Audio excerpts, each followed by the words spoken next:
Good morning, everyone. We will start the session now.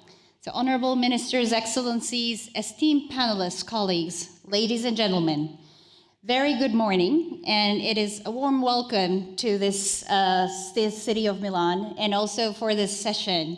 My name is Yoko Watanabe. I'm the Director of Environment at Asian Development Bank. Our teams on environment and the agriculture have been working on this partnership for a while now, and it is really an honor for chairing and moderating this session today. And so I am honored that we are gathering together, that today we're launching the Government of United Kingdom and Asian Development Bank's partnership on nature and food. To introduce this exciting partnership, rather than word, we'd like to show a video that, in brief, explains the whole partnership and why we need to do this at this timing and to call for action. So please have the video shown.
Thank you very much. Hope you have been inspired by the message that we really need to act now to have a nature-positive future, and also the really important nexus between food, agriculture, and the nature and climate.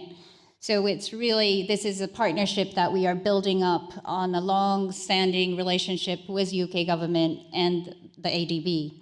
So without further ado, let me please call the Honourable Minister, Catherine West, MP, our alternate governor for the United Kingdom for the Asian Development Bank, and Minister of State for the Indo-Pacific at the Foreign, Commonwealth and Development Office. Please come on the stage and deliver the speech. Thank you. Thank you. Thank you. Buongiorno. Good morning, everybody. Lovely to see you bright and early. After a beautiful meal with the Italians last night, we've had a fantastic conference and summit and a wonderful host country for our deliberations. I'd also like to thank the Asian Development Bank for the unwavering commitment to building a more resilient and prosperous future for the people of Asia and the Pacific. The region's on the front line of the climate crisis, not just because it's home to so many of the world's biodiversity hotspots, but also because it supports millions of livelihoods through its agriculture and fisheries sector. Despite knowing how fundamental nature is to our economic security, it's so often overlooked, and that's why I'm honoured today to launch our new Nature and Food Partnership, which will bolster our shared commitment to conserving biodiversity, transforming food systems and promoting sustainable development across Asia and the Pacific. The new partnership will help us to share our expertise across a range of sectors, from conservation and sustainable development to harnessing the strengths of British businesses and insights from academic institutions. I'm also pleased to be able to announce that we are supporting the partnership by contributing £1 million from our dedicated fund for boosting climate action across the region. This funding will help establish the partnership and enable priority activities to be implemented immediately across Asian and Pacific countries. We will work closely with you to integrate innovative practices into policy and decision-making processes, focusing on 3 key areas. Firstly, biodiversity and nature investment. We will measure and quantify natural resources to give governments clarity on exactly how nature is driving economic growth and explore innovative finance mechanisms, including nature markets. Second, food systems transformation. We want to ensure that food systems are resilient and sustainable by promoting regenerative agriculture and sustainable fisheries. And thirdly, integrated landscape approaches. We will prioritise approaches which recognise the links between climate, food, water and nature. This is key for long-term protection of vulnerable landscapes such as river basins, forests and coastlines. Now, before I end, I want to emphasise that this partnership is not just about large-scale projects. It's about sharing knowledge, building capacity and fostering innovation. We will work with partners across governments, NGOs, the private sector and research institutions to ensure that our efforts are inclusive and have genuine impact, because only by working together can we build a future which is resilient, sustainable and prosperous for all. Thank you.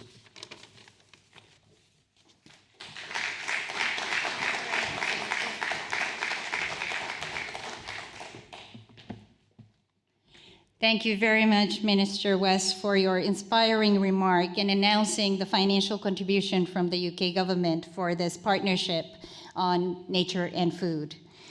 So next, we have a brief presentation by Qingfeng Zhang, the Senior Director from the Agriculture, Food and Nature and Rural Development Sector Group of ADB.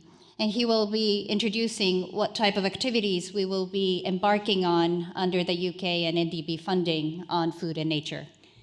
Floor is yours.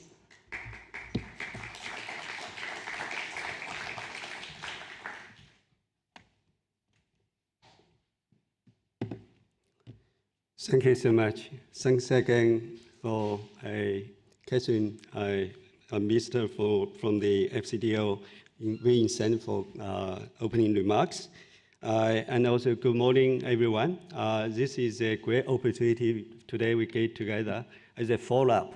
Our President Kanda-san announcement of the $40 billion for food system transformation, and same time together, all together with the establishment of the Nature Capital Fund. So this partnership can very timely and much needed.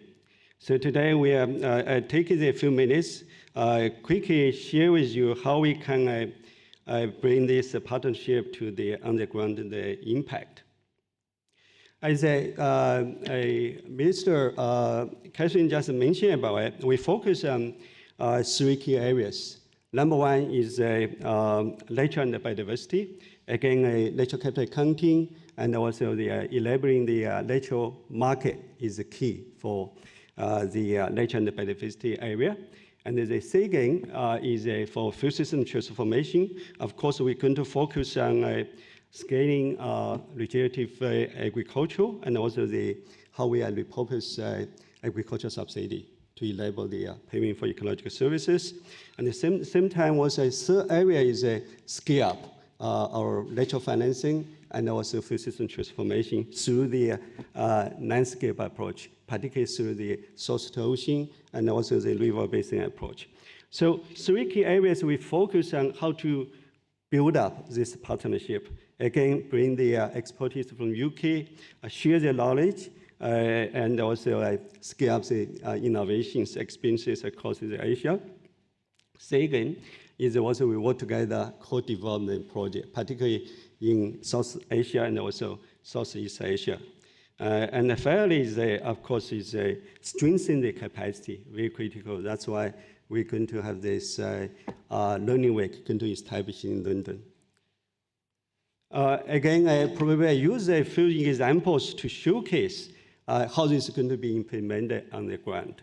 Again, the number one is we build up our very successful and also impactful East Asia, Australia Asia Flyway initiative. We're going to expand it to Central and South Asia Flyway. Again, this the initiative going to build up with a strong partnership with BOLEF International and of course with our local partners in Central Asia and South Asia. We're going to invest, restore the wetlands, protect the migratory species, promote particularly sustainable farming, and then we're going to also create the jobs and also strengthen climate resilience. Ecotourism is also one of the key entry points. And the second part is coastal resilience. Again, the coastal resilience, we're going to promote the nature-based solutions, but sometimes associated with food system transformation, promote the food security through the sustainable fishery is very critical. We started with the Pacific, but we're going to expand it to South and also Southeast Asia countries. Again, create the green jobs through the agricultural value chain is also one of the key areas for coastal resilience, and sometimes also the strengthen local governance. Again, following this announcement of the $40 billion food system transformation, we want to see DIFRA and many of the organizations in UK can play a very important role to transfer the knowledge to Asia Pacific. Again, regenerative agriculture is one of the key areas we saw the Asia Pacific can learn. Through this partnership, we particularly going to establish a number of the pilots in Bangladesh, Sri Lanka, and restoring soils, improve the water to produce more nutritious food. And at the same time, also, we hope we can capture the carbon credit through the sequestration project. One thing I need to highlight is related to the next one is biodiversity credit. We know our professor, Dan Armenia, is on the screen. She's going to join as a part of the panel. But this is one of the key areas we saw is Asia Pacific can benefit. Of course, is Thailand, Bangladesh, Philippines now is a strong interest about scale up the natural capital accounting. Biodiversity credit is an emerging tool to look at how we capture and also quantify the value of the ecosystem services, and also this potential area can generate the income for the community when they protect the nature. So we are very proud to work together with Dan Armenia's team, particularly this international advisory panel, to help scale up this practice.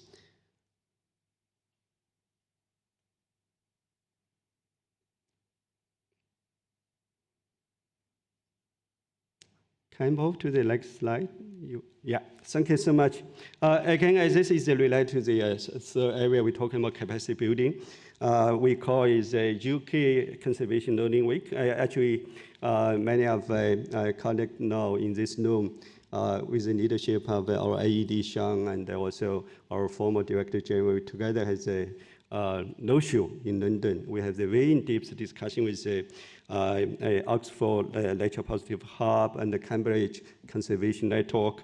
We're going to together to introduce this sort of the learning week to bring the ADB team and also government officials to the UK, have the hands-on training. We hope this training can enable this design of the nature positive investment project much earlier, and also strengthen our capacity of both government officials and at the same time our ADB officials. We hope through the process, particularly for the first year, 5 investment projects can benefit from this training. So probably just let me close by saying, I also follow the Mr. Catherine's word. This partnership is more than a project. It's a shared commitment to a food system transformation in Asia Pacific, and also a more resilient, inclusive, sustainable Asia Pacific. So, of course, beyond this ADB UK partnership, we also welcome other partners to can join us, bring the ideas, expertise, and also leadership. So together, I think we can make a lasting impact. So thank you so much.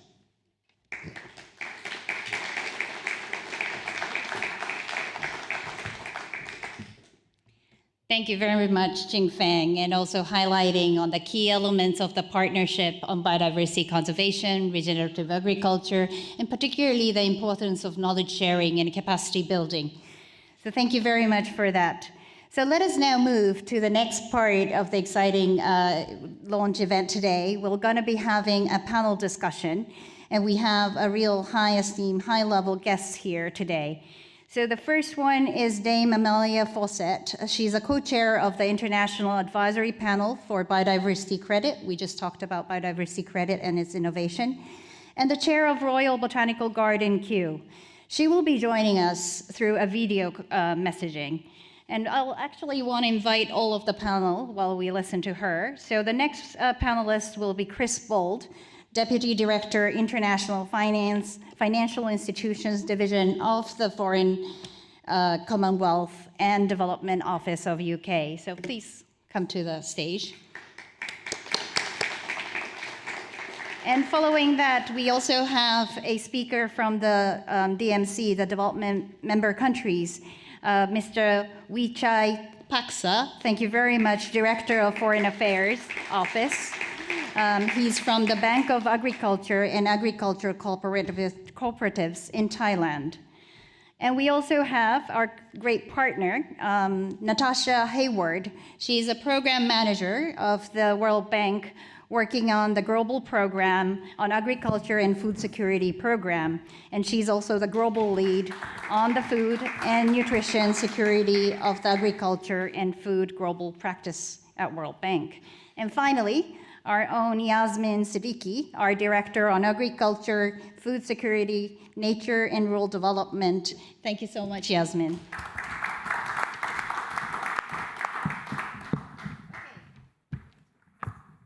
So with that, we'd like to start from the message from Dame Amelia Fawcett, who will be talking about many different things, but also on the biodiversity credit. So please show the video.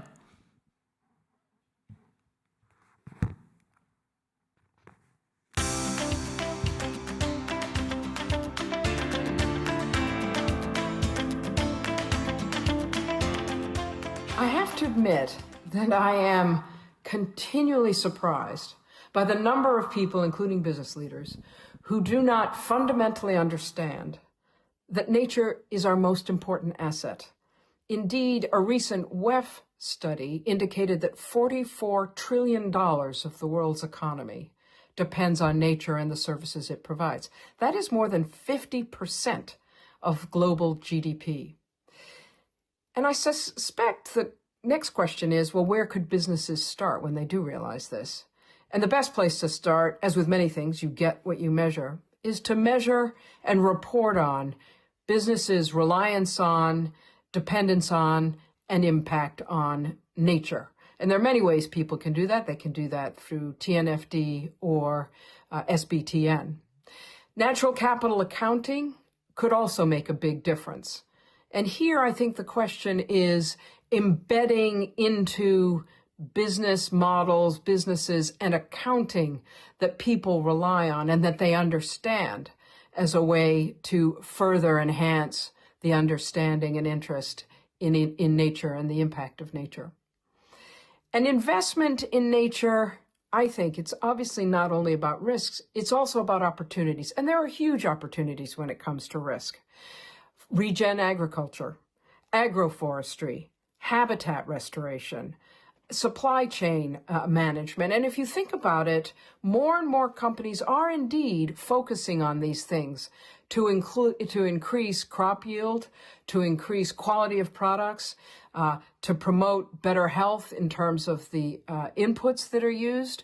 So there, in addition to resilience and operational issues, there are big investment opportunities that can be made. And finally, I would say nature and the restoration, conservation of nature and the increase in biodiversity will have a significant impact on livelihoods for people, particularly in local communities, which is something we have spent far too little attention on over the last many years.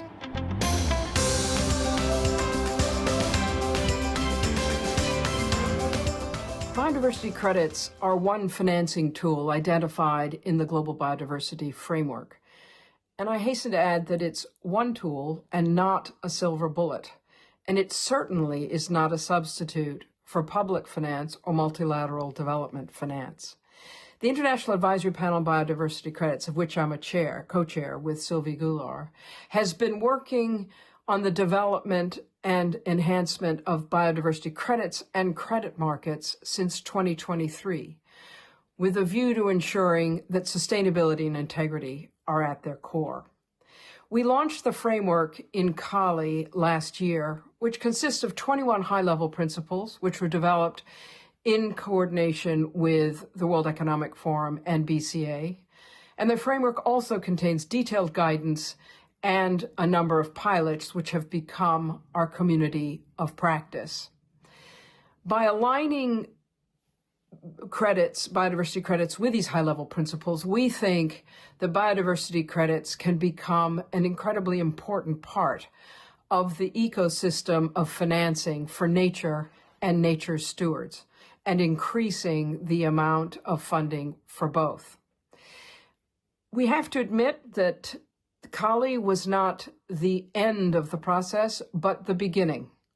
And over the course of the next many months to Belém, we will in particular be working with governments because we know that the practical application of the framework is going to be heavily dependent on embedding the principles and the framework into government policy and regulation, as they will be amongst the most important demand drivers for biodiversity credits.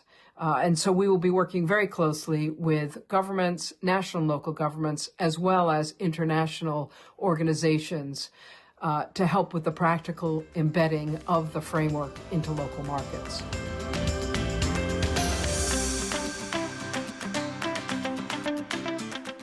In addition to being the co-chair of the International Advisory Panel, I have the great honor of being the chair of the Royal Botanic Gardens Kew. As many of you may know, Kew seeks to promote an understanding of why biodiversity matters and to provide the knowledge and scientific evidence required to support protection of our natural world.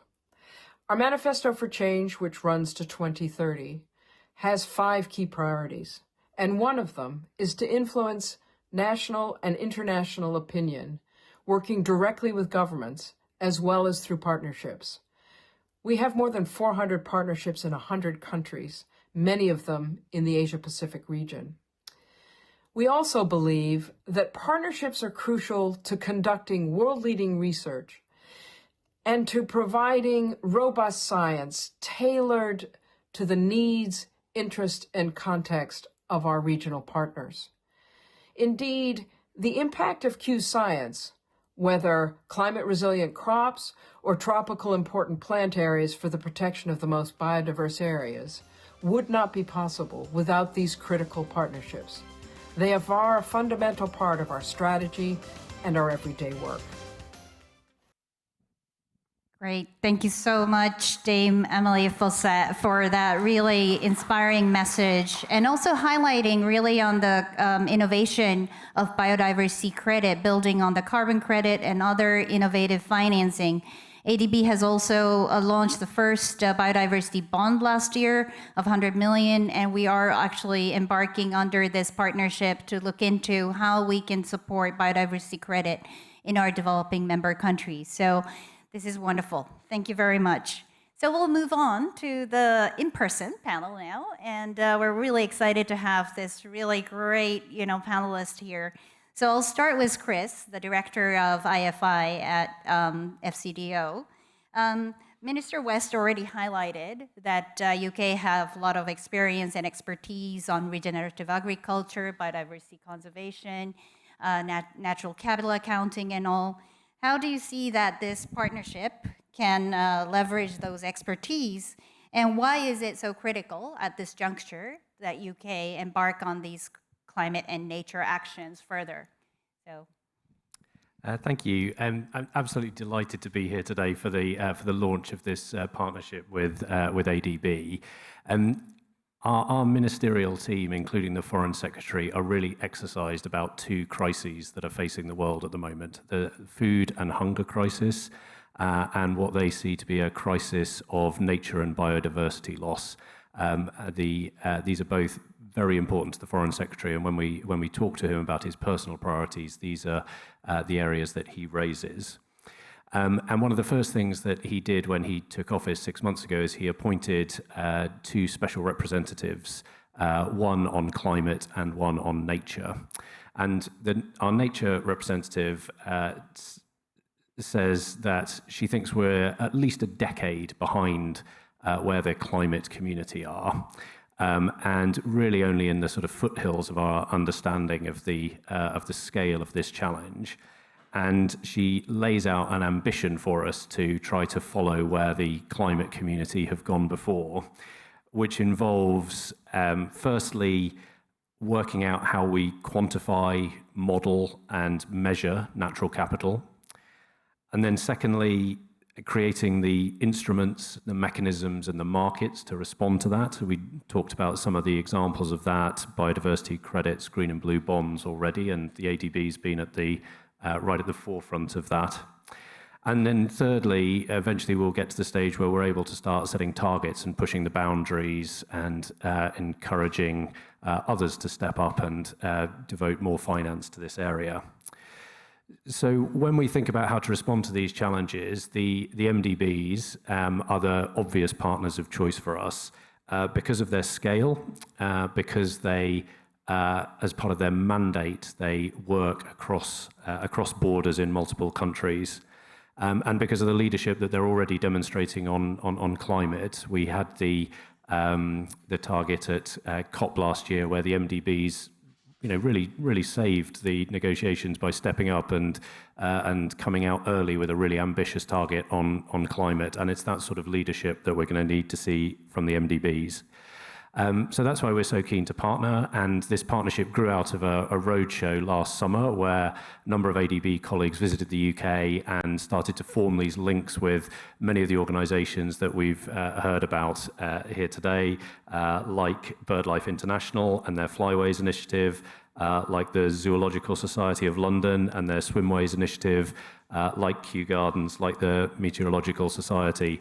And we're just super excited about all of these links that we've managed to form with various different world-leading institutions that are based in the UK, and look forward to working with you on this ambitious partnership. Thank you. Thank you so much, Chris. Yeah, we're building on the regional flyway initiative with BirdLife. We're really also excited to scale up with the swimway initiative, which is really exciting. And all the support from FCDO has been really instrumental. Thank you so much for that. So we're moving to Wichai. Thank you very much for attending. And you're the director from the Bank of Agriculture in Thailand. And from the perspective of Thailand and developing countries, where do you see and what do you see as an opportunity under this partnership, and what you can benefit out of it? Okay, thank you very much, and also thank you to having me here. Well, I'm from the Bank for Agriculture and Agricultural Cooperatives in Thailand. That we have around 90% of the total farms household in Thailand are our clients. So then we are a big role in terms of financing in agriculture in Thailand. So and from my perspective, under the UK and ADB Nature and Food Partnership, I think there's quite a lot of impactful partnership.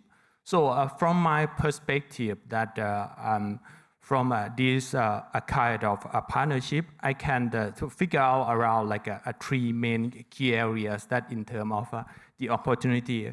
The first one, I think that advancing a regenerative agriculture. As we know that, okay, right now, especially in the farming sector, many people will say that like a farming sector will like the people who pollute a lot in terms of greenhouse gas emission and do in terms of soil degradation. So then I think in terms of a partnership of these regenerative, we will help improve in the soil health and also and lastly, it can be a kind of a carbon removal. I think it's from this kind of a partnership, it could be like we can pilot a scale and practice in terms of the regenerative agriculture in Thailand. That is the first thing that I am thinking. The second one is this is like a biodiversity credit. It's a new thing for us as well. And I think that is quite like a challenge and interest for us because this could be introduced in terms of more in terms of the partnership, and also that it can be introduced like a new innovative, like a stream of income to the farmer as well in the future, and also like engage in terms of the international organization to help each other. Yes, and the third one, I think that this is quite crucial for us because of this is a new thing. In terms of the capacity building, that is I think it's a must do first, because if we don't have like a knowledge, and then what we can scaling up in the future. So then I think that this key area is the key area that we should try to figure out that how can we scaling up in terms of the partnership in order to achieve the goal that we are aiming. That is my point. Thank you very much. Well, thank you so much, Vichai. And with Thailand, we've been working on agriculture issues and also the agriculture residue burn and the air quality issue as a key thing. And we really look forward to working on these elements with Thailand moving forward. So thank you with that. I'm now moving forward to Natasha. Natasha, you manage the really exciting program at World Bank on the Global Agriculture and Food Security Program that you manage, and it really looks at the nexus between the resilience, the gender, the nutrition areas, and I really think that there is a lot of synergy that we can see between our initiative, and how do you see that we can work together further and this partnership can sort of bring together the common agenda that we have in this area of work? Over to you. Thank you very much, and good morning, everyone. And like other panelists have said, it's a real pleasure to be here and to learn more about the partnership and to reflect upon how my work can also contribute on the same agenda. And I think the Global Agriculture and Food Security Program, as you mentioned, of course, has as its goal supporting low-income countries in their food system transformation journey, particularly with a view to food security. But of course, we cannot do what we are doing without recognizing the twin crises that Chris mentioned. For us, even from inception, our program, which is now 15 years ago, has had these three cross-cutting themes that you mentioned of gender, climate, and nutrition as well. And while we are very much a demand-led program, it's been interesting to see over the course of our experience how these three themes, how the demand and attention to these three themes has increased, just with our encouragement, right? Not with us requiring or conditionalizing any of our financing. And I think that's a reflection, of course, of how critical these interwoven themes are for food systems transformation and for food security. In our most recent calls, I think 100% of our projects now have climate co-benefits, and around 97% have nutrition contributing activities. So we've really been reflecting on how we can do a better job of supporting our clients, which are governments, private sector, also producer organizations, to actually try and maximize what we would call triple wins, right? So not really trying to go for any of these cross-cutting elements in isolation, but for trying to look at how, where and how they invest can pay attention to all three. We know that actually sometimes investments can work against one another in these areas. So we're really trying to foster that integration in a more successful way. We already have some good examples with ADB, for example, in Nepal. ADB is working with WFP to try and strengthen attention to horticulture value chains in very remote areas.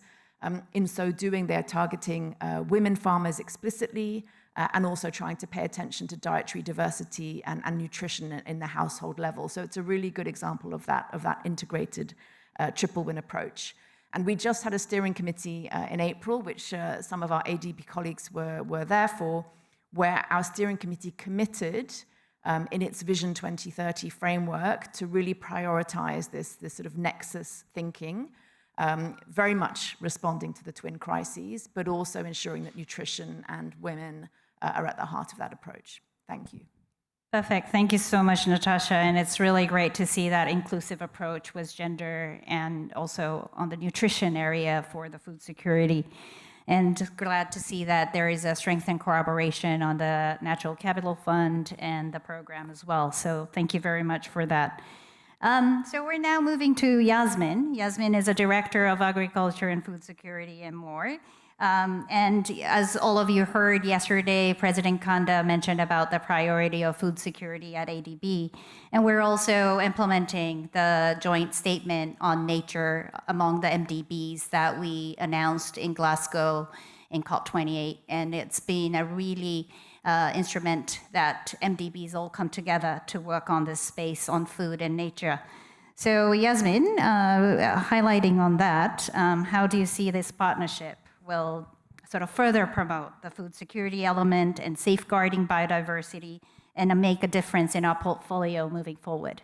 Well, thank you, Yoko. And firstly, maybe we can start with a thank you to Minister West and to the UK government for this excellent opportunity to have a partnership, first of its kind, on looking at nature.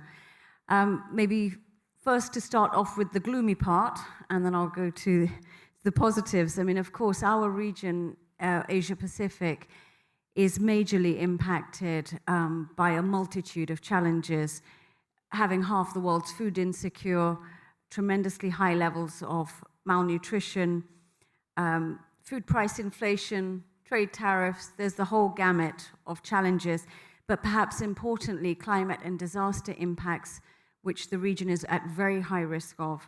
And we can also just think back to the Pakistan floods in 2022, where we saw disastrous impacts of this terrible situation, costing about $15 billion to just one country.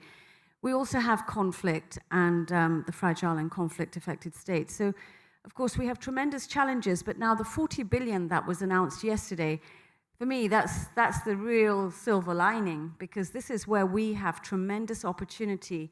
And just having the partners on the panel here today, it demonstrates what we can really mobilize in terms of collective knowledge, experience, and as Dame Emilia mentioned already, it's also looking at innovative financing.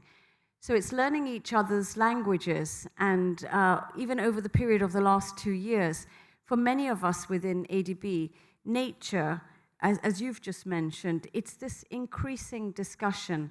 Because the reality of it is, to feed the region, we do need to think about biodiversity and conservation of habitats side by side with food production. In terms of partnerships, we have tremendous history of working with other agencies. But I think here today, in terms of nature, we as ADB cannot do this alone. So we're very much reliant on, for example, partners such as BirdLife International, who've already demonstrated the skills and strengths of mobilizing knowledge around migratory birds and bringing that into and embedding it into project designs. And we had, for example, last year, our first regional flyway project for the Eastern Flyway. So that's a tremendous achievement very recently, but then paves the way for us in working in other countries.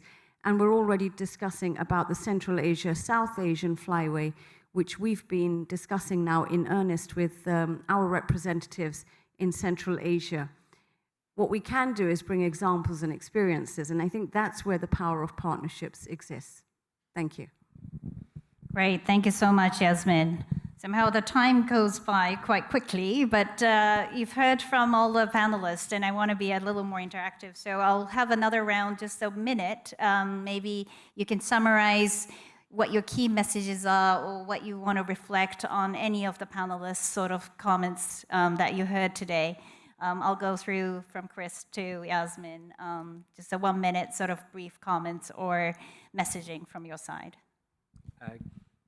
Great. So again, I'll just reiterate the importance of our partnership with the ADB and the role that we think that the development banks can play in this space. We're delighted with the announcement and the ambition that we heard from President Kanda yesterday on the scale of resource that the ADB is ready to devote to this challenge.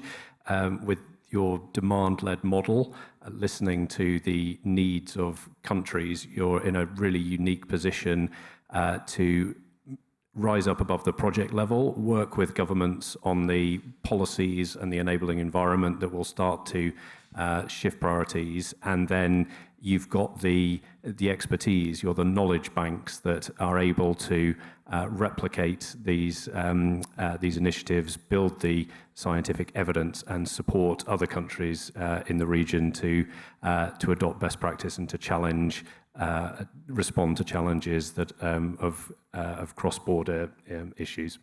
Thank you. Thank you very much, Chris. Now to Vichai. Okay, so thank you from my perspective, because we work closely to the farmers. So, and then I think that one thing that we need to start is from the big picture of the collaboration or the partnership. We need to transform and transfer the knowledge to the people who are really practical or implement in the real way. So then it means that, okay, once we need to provide the support in terms of the knowledge to the organization that can be like the people who direct implement, and then we can use that kind of the process and the knowledge or the practice from the that we already practice and the outcome, and then we can use that kind of knowledge to disseminate to other areas as well. I think that is the way that we can help each other in the future as well. Thank you. Great, Vichai. Natasha. Thanks. Maybe just to share two thoughts. One more from my World Bank perspective, not just GAFSP. And as the discussion was taking place, I was reflecting on how we can work with ADB and other partners, right, on the broader repurposing agenda.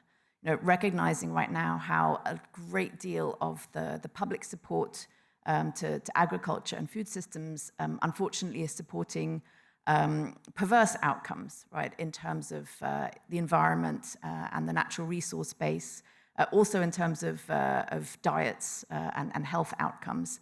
You know, and shockingly, around $800 billion of that spend right now is driving those negative outcomes.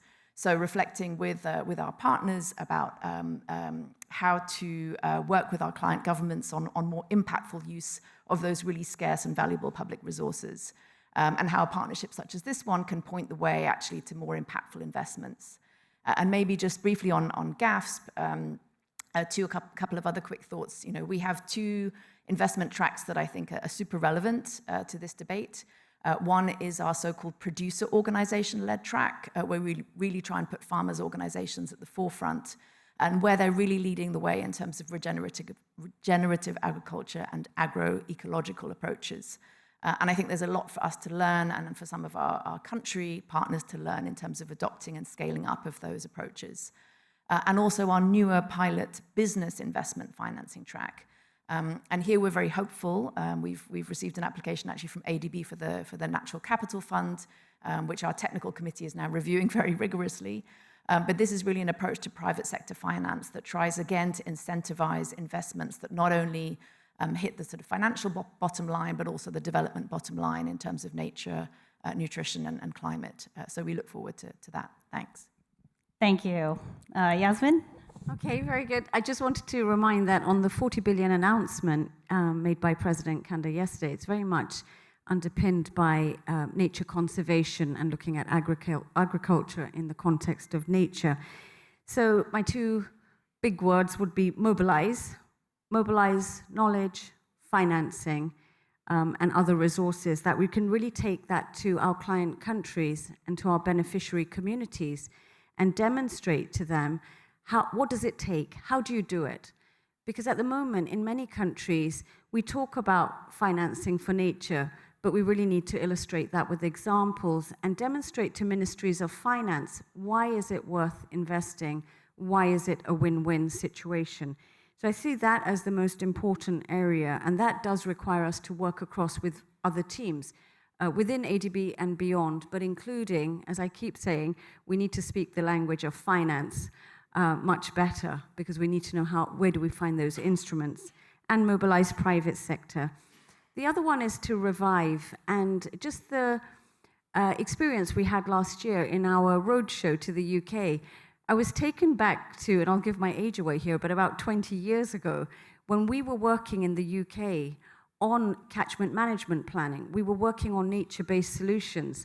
So the wealth of knowledge that exists in the UK and experience on what works and what doesn't work, I can see that this partnership will really bring that back to our countries so that they don't have to reinvent the wheel and they can really build on the knowledge that exists. So the revival of existing knowledge and bringing that into our countries is essential. Thank you. Great. Thank you so much, Yasmin, and all the panelists. It's been really, really highlighting the great elements of why we need to invest on nature now and what the opportunity lies with food system transition. It's a threat, but it's also an opportunity, and there is a lot we can do based on the knowledge and experience and expertise that we can build on from each other. And also organizations like World Bank and also the developing countries who are really going to be the beneficiaries, and also the participants will be a really element that we really want to highlight. But with this, I'm sorry that time is running, and we wished we had a time to have a comments and questions from the audience, but please grab us anytime after this session for that. For now, we'd like to now move to the closing remark. I'd like to invite our dear friend and colleague, who is Shantanu Mitra, who really was instrumental in bringing this partnership together. He's the alternate executive director of UK at the ADB. And Shan, the floor is yours. Thanks very much, Yoko. And you've been very kind saying I was instrumental. I'd like to think I played some role, but there are others in the room here and absent friends who are much more instrumental, and I'll thank them by name at the end.